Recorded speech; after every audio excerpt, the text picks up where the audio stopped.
Hello, everybody. Happy new moon. Happy solar eclipse in the sign of Scorpio.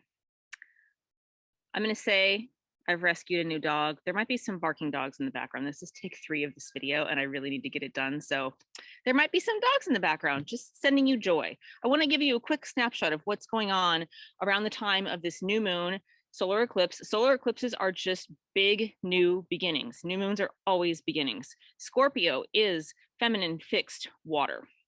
Scorpio is the planet of illusion and delusion. Scorpio is the planet of truths beneath the surface. What is existing beneath the world that we're so attached to right now? And Scorpio is very aware. I talk about this in the podcast, that what we think we see is not really what we see, and that's the part of the death and rebirth that we're going through right now. So the aspects that are around this new moon, this solar eclipse, we have Sun and Moon conjunct Venus in Scorpio. So Venus, the planet of truth, balance, and beauty. They're in opposition to Uranus and Taurus. This has been going on for some time.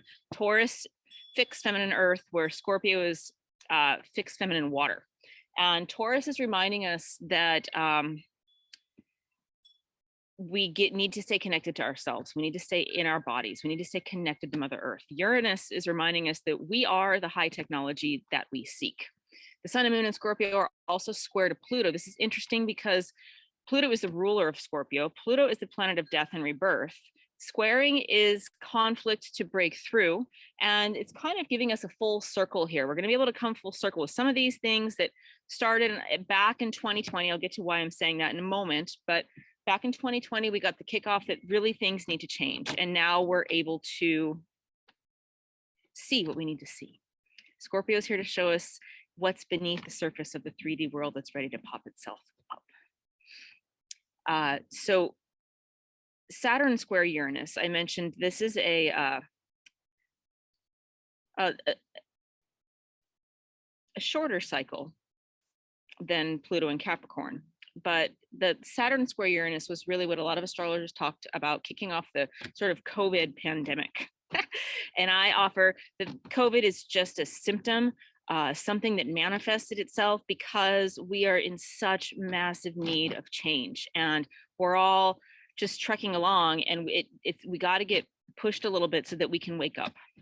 So we have the Saturn square Uranus, and the last square was exact a couple weeks ago, and that's the end of this 2-year cycle. We also have Pluto and Capricorn. It's been there for quite some time. This has been an aspect of, death and rebirth. Pluto shaking up the Capricorn structures. We can feel our structures quaking. That's a 248-year cycle that's going to start to come to an end in 2023.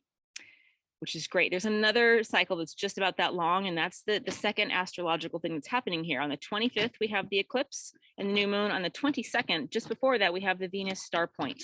And the Venus star point has a 250-year cycle as well. And the 250-year cycle is a little bit different. Venus, it's been 250 years since Venus is going to move into her home sign of Libra. And the Venus star is actually the sacred geometrical pattern that Venus makes as she's rotating around the Earth. I'll put a picture up here. It's also on my blog. And the Venus star point is when Venus aligns exactly with the sun. And that's exact on 10/22/22. Lots of 2s in there. I talk about the significance of the number 2 in the podcast and how this is really about the rebalancing of divine masculine and divine feminine energy. Another thing to note is that it's exact on the 22nd, but this is more of an 80-day cuspy cycle. What happens when the Venus star point is exact is it marks when Venus moves from a morning star to an evening star.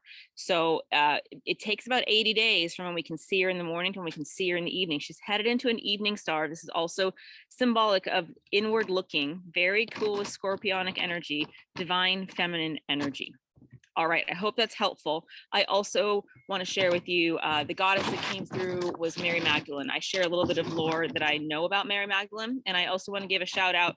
I am doing a fundraiser for the 501c3 Seeding Reciprocity, a 140-page full color 2023 lunar calendar. And you can find the link to that in the notes below. And on that, there are barking dogs. So I'm going to bid you farewell. Happy solar eclipse, happy new moon, happy eclipse season. Tons of love.